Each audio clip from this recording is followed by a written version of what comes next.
मैं आपसे एक प्रश्न पूछता हूं, ये देखने के लिए कि आप क्या सोचते हैं।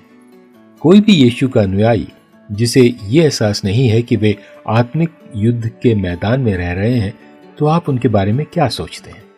नमस्कार, मैं हूं क्रिस्टोफर सिंह और आज के ताजा कार्यक्रम में आपका स्वागत है।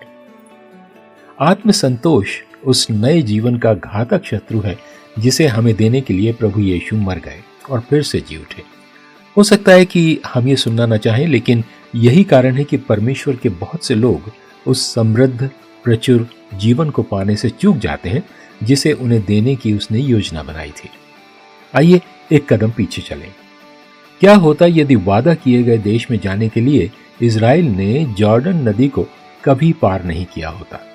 क्या होता यदि उनमें विश्वास की कमी होती और वे मोआब देश में आराम से रह रहे होते? बाइबल में लिखा है, इब्रानियों उसका 11 अध्याय और 29 से 34 वचन में, विश्वास ही से वे लाल समुद्र के पार ऐसे उतर गए जैसे सूखी भूमि पर से, और जब मिस्रियों ने वैसा ही करना चाहा तो सब डूब गए। विश्वास ही से यरीहो की शहर पनाह जब 7 दिन तक उसका चक्कर लगा चुके तो वो गिर पड़ी। विश्वास से ही राहाब वेश्या आज्ञा ना मानने वालों के साथ नाश नहीं हुई, इसलिए कि उसने भेदियों को कुशल से रखा था।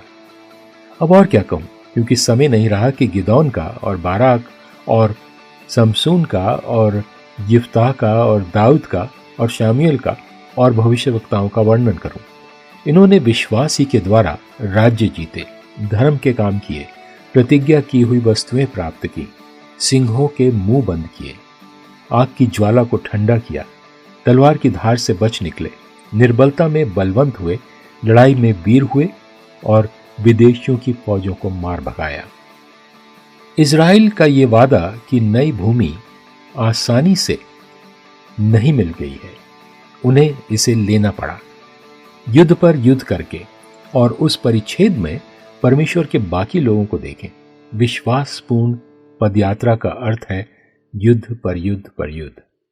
ऐसा हमेशा से होता रहा है।